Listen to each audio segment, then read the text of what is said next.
acontecer. A 777 Partners está colocando todos os seus clubes do grupo 777 Futebol Group à venda, tá? Presta bastante atenção que o vídeo é super importante.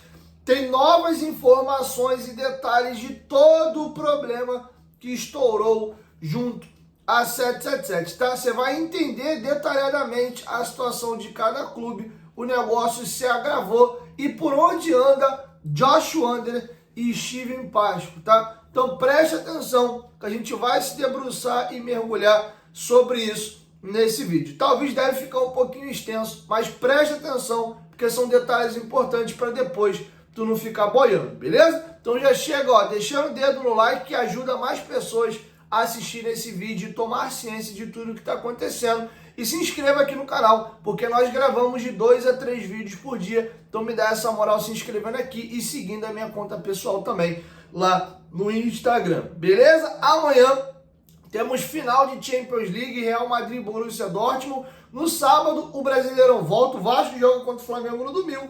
Pensou em apostas, pensou em 1xBet, ela voltou com tudo. O link da 1xBet está aqui no primeiro comentário fixado. Clique, cadastre, use a palavra promocional Futebolaco, que você pode ganhar até R$3.000 de bônus no seu primeiro depósito. É isso mesmo, corre lá na 1xBet, clique, cadastre e comece a apostar. Beleza? Além de estar apostando com segurança e tranquilidade na maior do mundo, vocês ajudam demais o meu trabalho. Me dá essa moral, me dá essa força, esse parceiro comercial é fundamental para a manutenção do nosso trabalho, beleza? 1xBet, parceira do canal Futebolaço, mas tem que ser no link aqui do primeiro comentário fixado. Posso contar com vocês? Dito isso, vamos agora para as informações. Primeiro, como eu informei, a 777 está colocando todos os seus clubes à venda. De fato, segundo o Josimar Futebol, é já a equipe que está dando as cartas. Josh Wanderers e Steven Pasco realmente estão completamente afastados e vocês vão entender o drama e o foco de incêndio em cada lugar de forma mais aprofundada, tá? Presta bastante atenção. Eu vou ler a matéria da Josimar Futebol, que é extensa, e eu vou interpretando para vocês aqui ponto a ponto.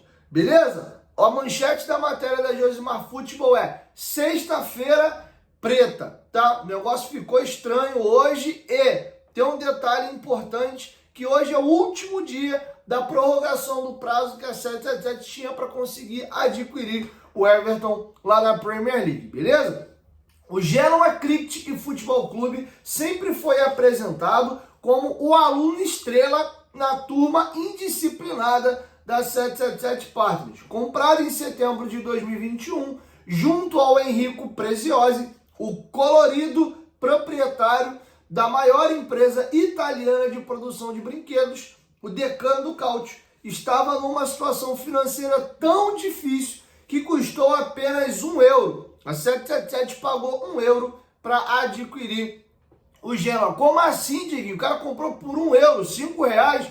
É, porque a dívida do Genoa era tão monstruosa que o antigo proprietário falou assim, ó, só assume essa bronca aí, pega essa dívida pra tu e o clube aí, eu tô dando linha na pipa, não quero nada não, o tamanho da dívida que tu vai pegar aí é enorme, então só tu tirar esse fardo de mim já tá valendo. Então a 777 pagou €1 e assumiu o Genoa, tá? Foi vendido à época de que o negócio teria custado $178 milhões, mas relatado com o passar do tempo que não foi isso. Eles pagaram apenas €1 para adquirir o clube, beleza? O problema é que eles também herdaram as dívidas colossais acumuladas pelo Genoa sobre o comando de Preziosi, que se livrou tanto de um problema quanto de um clube, quando abriu as portas para a 777. A equipe não prosperou imediatamente sobre o novo regime. Foi rebaixado após registrar 6 derrotas nas últimas 8 rodadas de 2021-22. Mas eles se recuperaram imediatamente e garantiram a sobrevivência na Série A com alguma facilidade desta vez, terminando em um respeitável 11º lugar. Um banner implantado no estádio Luigi Ferraris dizia "Grazie ragazzi" no último dia da temporada de 2023-24, ou seja, os torcedores do Genoa agradecendo, porque eles foram rebaixados, a 777 pega o clube já na reta final do campeonato, Eles sobem com tranquilidade da Série B para a Série A, salvo engano, até como campeões. E agora, a primeira temporada de volta à primeira divisão italiana, eles ficam no 11º colocado com tranquilidade, e a torcida agradeceu. Se tem uma torcida que estava satisfeita com a gestão da 777, era a torcida do Genoa. Lá eles são vistos com muito bons olhos, tá? Vamos virar a chave agora aqui e vamos continuar seguindo. Esta é a história de sucesso que a mídia italiana teve o prazer de relatar. Lendo os jornais desportivos locais e nacionais que cobrem o Genoa, é tentador pensar que tudo vai pelo melhor, no melhor de todos os mundos possíveis em Genoa. Que Gênova está, de alguma forma, totalmente imune às turbulências que envolvem a 777 ao longo das últimas semanas e meses. Ele dá a entender aqui que o pau tá comendo, tá dando problema em tudo quanto é lugar no mundo. O Vasco entrou na justiça, o Standard Liège lá entrou na justiça, inclusive a justiça belga penhorou todos os bens da 777 Futebol Group. Companhia aérea Bonza lá na Austrália, que inclusive é a patrocinadora master do Melbourne Victory, vai à falência. O clube lá passando problema, a torcida do Red Star protestando aí todo o jogo, mas lá em Genoa uma tranquilidade absurda e a imprensa local não fala disso, tá? E aqui ele vai fazer um levantamento que te faz ficar pensativo e achar estranho, porque quando você vai falar das finanças do Genoa, a situação é delicadíssima, mas segundo a apuração do Josimar Futebol, é uma cultura italiana. Eles meio que isolam o extracampo e focam sempre no campo, tá? Vamos aqui para o complemento dessa situação. O último artigo dedicado ao clube por Primo Canelali é um bom exemplo dessa atitude. Uma reportagem entusiasmada sobre os ambiciosos planos da 777 de trazer reforços para a nova temporada, ilustrada com uma fotografia de quase 3 anos, que mostrava Josh Wander ladeado pelo chefe de esporte, mídia e entretenimento do grupo, Juan Arciniegas, inclusive um homem que deixou o clube há um ano atrás. Os meios de comunicação desportivos italianos são tradicionalmente relutantes em colocar questões importantes ou inconvenientes aos seus clubes de futebol e preferem ater-se ao futebol como regra. Mas mesmo por estes padrões, a quase total ausência de escrutínio ao que o Genoa está sujeito é surpreendente, dada a situação real do clube e como é fácil saber mais sobre ela. Por isso, basta olhar de perto as contas, agora publicamente disponíveis, que foram assinadas pelo CEO do clube, Andrés Blasquez Ceballos, nos dias 24 de abril deste ano. Estas contas cobrem todo o ano civil de 23 e revelam toda a extensão das dívidas do Genoa. Estas dívidas ascendem agora a 273 milhões de euros, que colocam o Genoa no último lugar da tabela de classificação da Série A italiana, dos seus piores desempenhos em termos de dívida/rendimento da equipe, uma vez que representam 227% do seu volume de negócios. O Genoa poderia apontar para uma diminuição de peso da sua dívida global de 298 para 273 milhões de euros durante o ano civil, mas isso ignoraria um elemento crucial na avaliação, um enorme desconto fiscal de que a administração fiscal italiana concedeu ao clube. Preste atenção aqui que isso aqui é grave, tá? A gente vai falar de crime.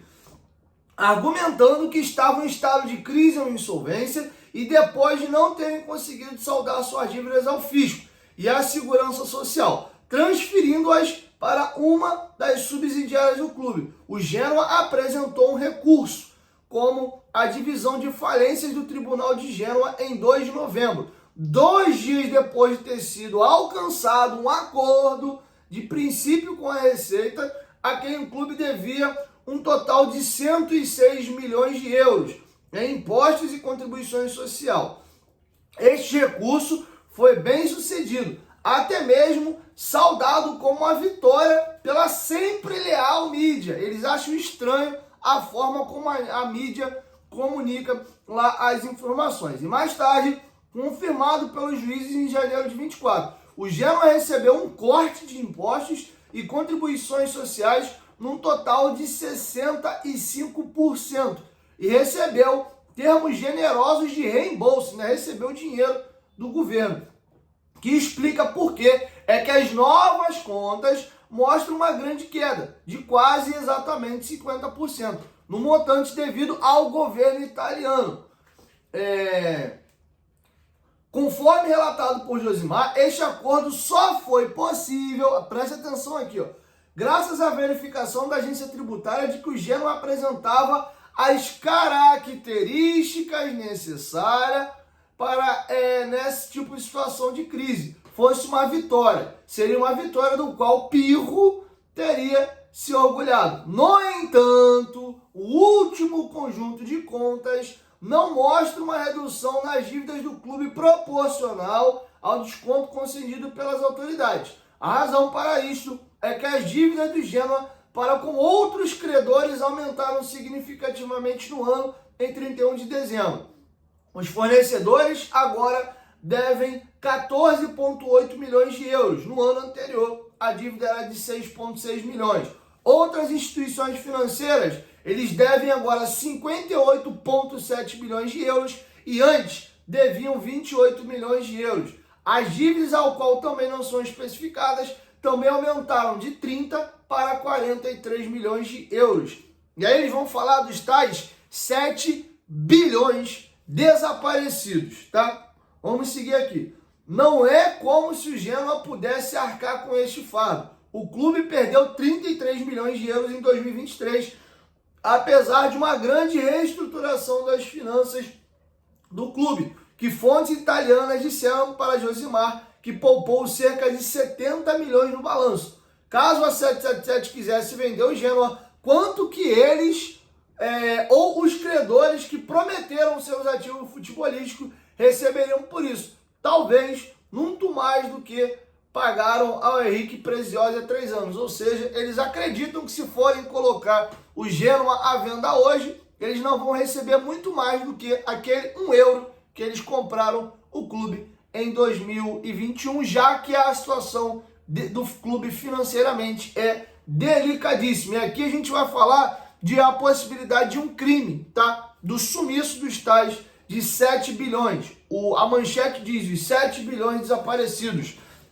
Josimar tiveram acesso aos documentos apresentados pelos assessores jurídicos da 777 para fundamentar sua reivindicação pelo recurso mencionado acima. Ao lermos um parágrafo salta da página.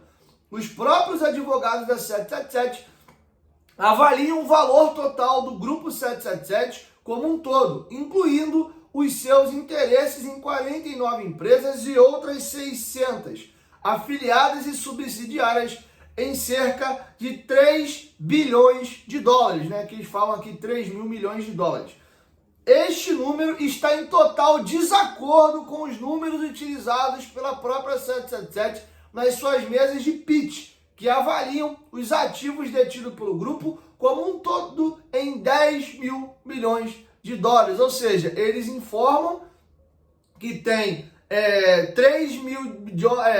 eles afirmam que teriam 3 bilhões, mas na verdade a situação aqui é de 10 bilhões de dólares. Como a holding da 777 opera no estado americano de Delaware, que é um paraíso fiscal que tem lá, onde apresentado de contas públicas não é obrigatório. Algumas discrepâncias não podem ser evitadas, mas um diferencial de 7 bilhões de dólares, isso é impossível. Duas coisas são dignas de nota aqui. Primeiro, que fornecer informações financeiras incorretas em documentos legais, como o recurso que eles entraram lá na Itália para conseguir esses descontos do governo e conseguiram só porque apresentaram essas informações inverídicas, constituem crime na lei italiana, conforme mostrado na imagem abaixo.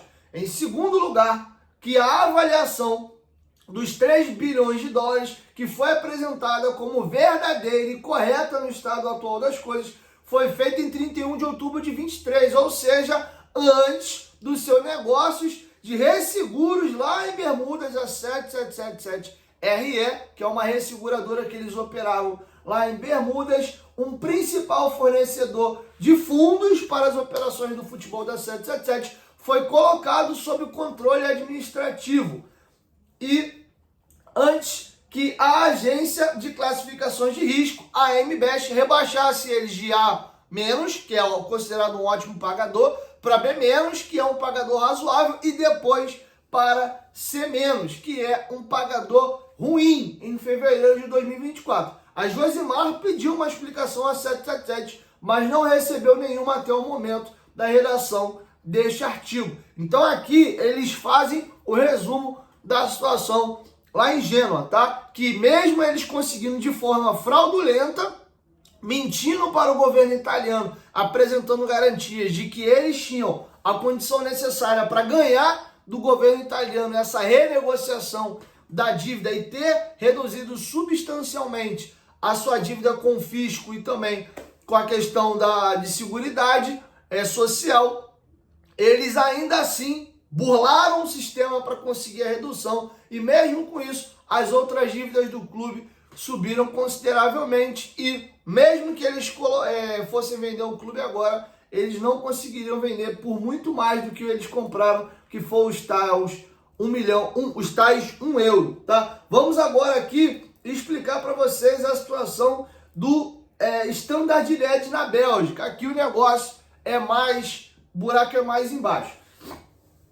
Uma enorme confusão belga é o título dessa parte aqui da matéria. Se Gênua ou foi o aluno estrela na sala da 777, o Standard Liège é há muito tempo aquele que faz mais barulho e menos inclinado a se calar. Seu antigo proprietário, Bruno Venanzi, e os acionistas da Imobiliária do Standard, que no caso ali são os sócios que eram donos do estádio, e eles compraram tanto o estádio como também o clube, que vendeu o estádio, e Silicen a 777, e esperavam em vão pela segunda das 3 parcelas de pagamentos com vencimentos em meados de abril. Quando os pagamentos não se concretizaram, recorreram ao tribunal e obtiveram a apreensão de todos os ativos belgas do Grupo 777 americano em 16 de maio, com efeitos imediatos, uma decisão da qual a 777 sequer recorreu. Josh Warner e Steve Pasco foram afastados sem cerimônia da diretoria do clube, assim como também foram afastados da diretoria de outros de seus clubes. Aí eles vão citar o Vasco aqui, ó. O Vasco da Gama, após decisão do Tribunal do Rio de Janeiro, confirmada em recurso no dia 25 de maio, para tirar sua subsidiária brasileira, a 777 Carioca LLC, do controle do clube. A razão apresentada para esta ordem judicial que Josimar viu foram repetidos episódios de violação contratual e dificuldades econômicas financeiras da empresa recorrente, e visava evitar o perigo de agravamento do quadro operacional da entidade, fundamentos aceitos pelo tribunal da primeira instância como suficientes para deferir a liminar. Os credores belgas da 777 ainda não garantiram o retorno da sua parte, e múltiplas fontes locais disseram a Josimar que o Standard estava no caos total. Preste atenção à situação que está enfiada o Standard neste exato momento. Os fornecedores continuam sem pagamento e vários credores menores estariam à beira da falência por não receberem o recurso. As associações de torcedores, que costumam cobrar os ingressos dos torcedores e depois repassá-los ao clube, decidiram reter o pagamento até o final de junho, quando esperam que a situação fique mais clara, pois não podem arriscar ver o dinheiro dos fãs sendo engolido em uma falência. Este risco é real. Há apenas 2 semanas, o Standard Liège está para começar a pré-temporada. O clube tem sobrevivido até agora com dinheiro apenas suficiente, que todas as nossas fontes dizem vir, não mais da 777, mas sim do seu principal credor, a ECAP. Lembra que eu falei bastante deles aqui? A 777 tem uma dívida com eles na casa de 10 bilhões de dólares. De 10 bilhões, mais ou menos de reais, e eles já teriam assumido as rédeas do negócio da 777. Por isso o Steve Pasco e o Josh Wander foram retirados do negócio e eles contrataram uma empresa especialista em gestão de crise, a B. Riley, tá? Então, segundo as fontes belgas, já são eles que vêm controlando o negócio. E aqui ele vai trazer a informação de que todos os clubes serão colocados à venda, entrando para pagar os salários de funcionários e evitar a administração automática. Bastaria que o credor perdesse a paciência e recorresse ao tribunal para recuperar o que lhe era devido. Este credor pode ser Bruno Venanzi, a quem também deve mais de 3 milhões de euros por empréstimo pessoal que fez ao clube, para que o Standard pudesse pagar a sua licença profissional, que não foi reembolsada. Uma decisão judicial que deverá ser favorável a Venanzi deve ser tomada em 21 de junho. Parte dos problemas é que os credores do Standard não sabem a quem recorrer. O associado de Josh Wander, Steven Pasco, que nominalmente controla a empresa irmã 600 Partners da 777, que por sua vez, através da Nutmeg Acquisition LLC, controla a holding belga do Standard 777. Não é visto em Liège há 2 anos. Eles simplesmente desapareceram, disse-nos uma fonte do clube. Eles não respondem mais a ligações, e-mails ou mensagens. Eles, segundo a fonte, incluem a Bill Riley, o administrador judicial nomeado pela 777 para colocar ordem nos seus negócios. Isso aqui é grave, tá?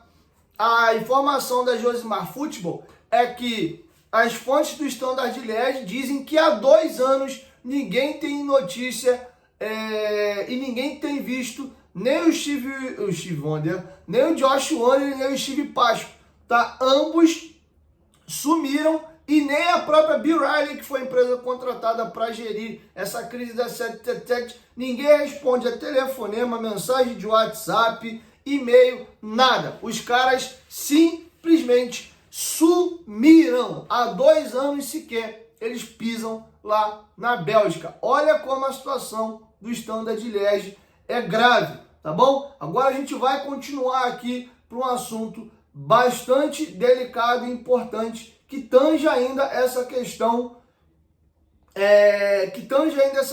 aí de não ser mais a 777 que controla o negócio. Vamos seguir aqui.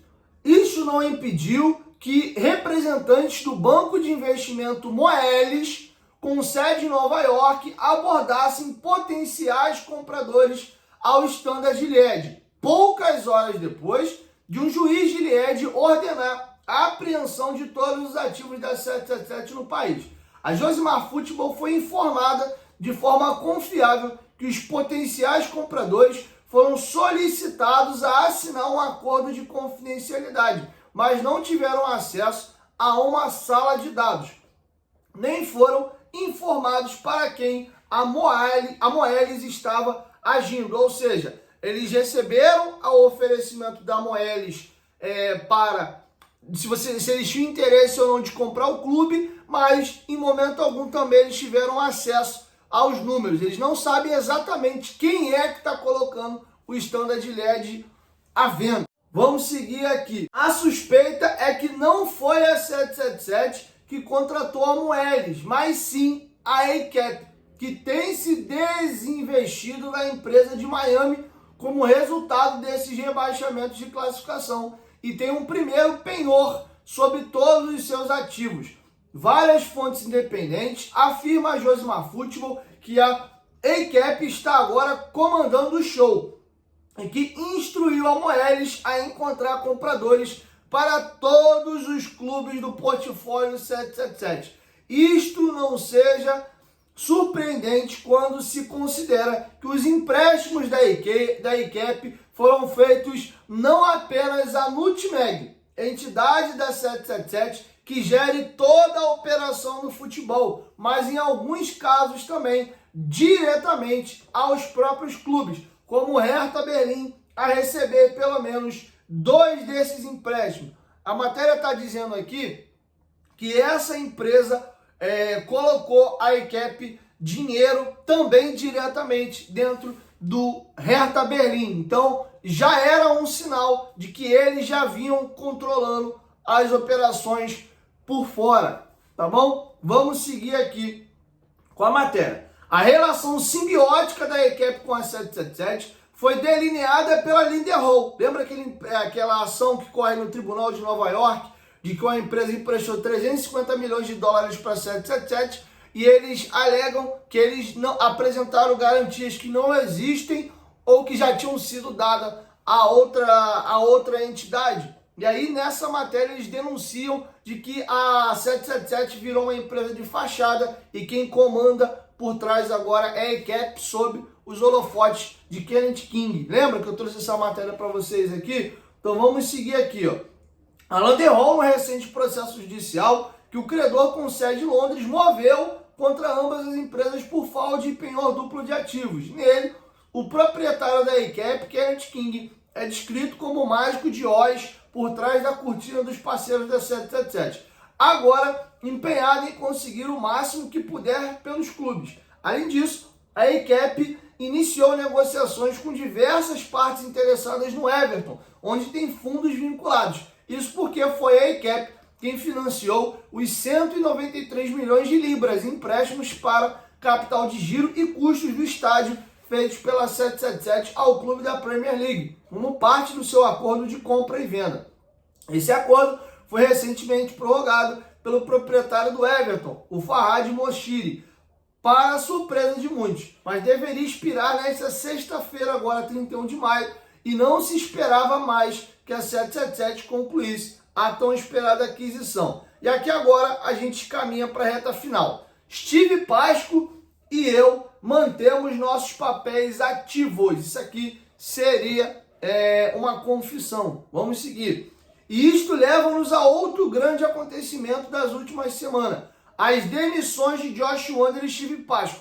Não apenas de seus cargos no Conselho de Administração da entidade que gera a operação da 777 do futebol, mas também a sua destituição do próprio Conselho de Administração da 777, conforme mostrado aqui em declaração apresentada aos juízes nomeados para o caso da Lindenholm. Bill Riley afirma ter controle da entidade e unilateral da 777. Porém, em um e-mail para a equipe, visto por Josimar, Wander colocou a coisa de forma um pouco diferente. Ele afirmou que Ratner e Glass irão apenas apoiar a equipe de liderança, que Steve e eu mantemos nossas funções ativas em toda a empresa, incluindo vários cargos no conselho, e que a Bill Riley foi de fato contratada para colaborar comigo, com Steve e que são a equipe de liderança. Embora seja verdade que o Wander não faça mais parte do conselho da 777, sua divisão de futebol, nem do Standard Liège ou do Vasco, ele permanece no conselho da British Basketball League e de sua principal franquia, o London Lions. Na verdade, numa reunião do conselho da BBL em 7 de maio, um dia depois de ter renunciado ao seu cargo na 777, Wander disse aos membros da BBL presentes que ainda estava no comando da empresa de Miami. Ele também os informou que a 777 havia simplesmente contratado um novo COO de Bill Riley para ajudar na reestruturação do negócio e que nem ele nem Steve foram destituídos ou tiveram suas funções executivas reduzidas no negócio de futebol e que permaneceram os 100% proprietários. Esta visão foi de certa forma apoiada por uma apresentação legal da Lindenholm em seu processo, que apontou que a 777 continua a fazer parte da estrutura organizacional sobre os veículos de participação acionária pessoal de Josh e Steve Pasco. Então, o que exatamente está acontecendo? É o questionamento que a Josimar Futebol faz. A BBL certamente gostaria de respostas para essa pergunta. Seu evento decisivo, aos finais do playoff, correu o risco de não acontecer em 19 de maio, porque a 777 perdeu o prazo para o pagamento da última parcela de dinheiro que devia à Liga. A 777 perdeu um prazo semelhante para o pagamento de dinheiro ao Everton no mês passado. Mas embora os melhores esforços de Wander para comprar o Everton estivessem essencialmente fadados ao fracasso há algum tempo, o clube em breve estará em novas mãos, de uma forma ou de outra. Um licitante rival que ainda não abriu capital continua interessado, e o próprio Moshiri referiu ter recebido abordagens não solicitadas em recente reunião do Conselho Consultivo de Torcedor do Everton. O proprietário do Crystal Palace, John Textor, também jogou seu chapéu no ringue, embora seu envolvimento deve ser tratado com cautela. Textor precisaria primeiro vender a sua participação de 45% no Crystal Palace, conferindo apenas 25% dos direitos de voto sobre o que acontece em Selhurst Park. A Textor vem tentando vender essa participação há meses e já reduziu o preço pedido uma vez. Atualmente, ele avalia em um mínimo de 324 milhões de libras, um valor que vários analistas independentes consideram muito alto e ainda não encontrou um comprador. Tem havido especulação de que os coproprietários do Crystal Palace, Josh Harris e David Blitzer, poderiam comprá-lo, mas os dois homens também exploram a possibilidade de vender suas próprias participações no Palace há algum tempo e não manifestaram interesse em comprar mais ações. Outra opção para o Everton é que os principais credores do clube, a MSP Sports Capital and Rights and Media Funding, cheguem a algum tipo de entendimento e tomem controle do clube de Moshiri ou o forcem à administração. Josimar entende que atualmente nenhum dos credores quer seguir pela via da administração, mas também não querem ser donos do Everton. É interessante, contudo, que a ICAP tenha mantido conversações com ambos os grupos. Poderia ser o Sr. King estar tentando se colocar no lugar de Josh Wander? Seria um grande truque de mágico para o Mágico de Oz forçar a venda de todo o portfólio do futebol da 777 e acabar sendo o próprio dono do Everton? A Josimar contactou o Genoa para comentar e foi informado de que os números da dívida provenientes das contas que eles próprios colocaram online estavam incorretos. Um pedido de esclarecimento sobre isso ficou sem resposta. Uma sala de dados é o espaço material virtual no qual informações confidenciais podem ser compartilhadas entre as partes em uma transação comercial, tá? O texto é longo, mas é importante a gente entender toda a confusão que está estourando o mundo afora e eles irão colocar todos os clubes à venda, tá? Isso já está decidido. E aí a matéria encerra com essa questão. O Kenneth King da ICAP vinha controlando todo o negócio já por trás de acordo com a dívida. Será ele o comprador que vai assumir tudo? E aí ele brinca com a história do Mágico de Oz. Será que isso não já foi estruturado e arquitetado? Usou-se a 777 para se fazer esses negócios, mas na verdade quem assumiu o negócio depois era a tal da ICAP? Não se sabe. É muito importante entender o que vai estourar no final daquele julgamento lá no Tribunal de Nova York do processo da Lindner Hall. Lembrando que a Lindner Hall processou não apenas a 777, como também a ICAP, inclusive alegando que era eles que comandavam o negócio e eles se negaram, disseram que não é verdade isso não, mas todas as evidências aqui apontam que sim, são eles que controlam os negócios da 777 mundo afora. Beleza? Então é isso. Isso é positivo, saber que eles vão colocar à venda. O meu receio é eles quererem exigir que eles façam a venda. Eu acho importante que o Vasco faça a venda, porque o Vasco defenda os interesses do Vasco e o Vasco escolha o seu novo proprietário nas ações da Vasco SAF.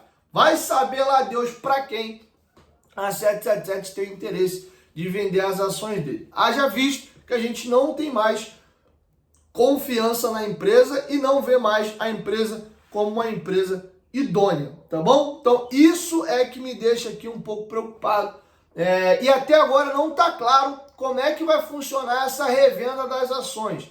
isso passa pelo Vasco, é o Vasco que decide, a 777 pode pegar ela e vender para um terceiro sem a concordância do Vasco, isso não está claro, tá? Vai passar de novo por uma reunião em conselho deliberativo, vai se montar uma assembleia, isso não está claro. São questionamentos que a gente até tentou fazer no dia da entrevista coletiva, mas o foco era ali mesmo a liminar e tá explicando um pouco do porquê da ação, e essas coisas não foram esclarecidas naquele dia, tá bom? O vídeo tá longo, tá extenso, mas como eu informei, quem quer ficar bem informado, quem quer entender a fundo tudo que está acontecendo na 777, era importante assistir esse vídeo até o final. Espero ter esclarecido, ter conseguido elucidar e trazer bastante informação para vocês. Parabéns a Josimar Futebol, que está em cima do laço desde o início. Ela foi a primeira empresa, salvo engano, em 23 ainda, a começar a trazer informações de que a empresa era esquisita, de que tinha denúncia, de que tinha coisa esquisita acontecendo aqui e acolá. E num primeiro momento, por ser uma empresa, um site desconhecido, pô, quem é tal de Josimar Futebol? É como se você visse uma notícia grave e séria de uma empresa que tem negócio do mundo todo, lá no site Dieguinho Futebol, no site, Manuel Futebol, Joaquim Futebol, Carlinho Futebol, enfim. Tu fala, pô, quem é Josimar Futebol, pô, tá de sacanagem? E isso na época muita gente levou com desdém, mas dá pra ver que o trabalho do cara é super sério, então parabéns. Depois foi começado a levar a sério, quando veículos gigantes americanos começaram a falar da situação. Como, por exemplo, a Bloomberg, né, e vários outros veículos americanos aí, beleza? Então é isso, quero te ouvir. Deixa a sua opinião aqui embaixo nos comentários sobre tudo que nós discorremos nesse vídeo, beleza? Assim encerra a nossa primeira edição. E logo mais eu volto com a segunda. Daqui a pouquinho eu tô partindo para São Januário. Hoje temos entrevista coletiva do nosso novo treinador e também do Pedro Martins, nosso diretor executivo de futebol. 1, 2, 3, futebol, estamos junto, família, qualquer momento, de volta mais, estamos junto, valeu, fui.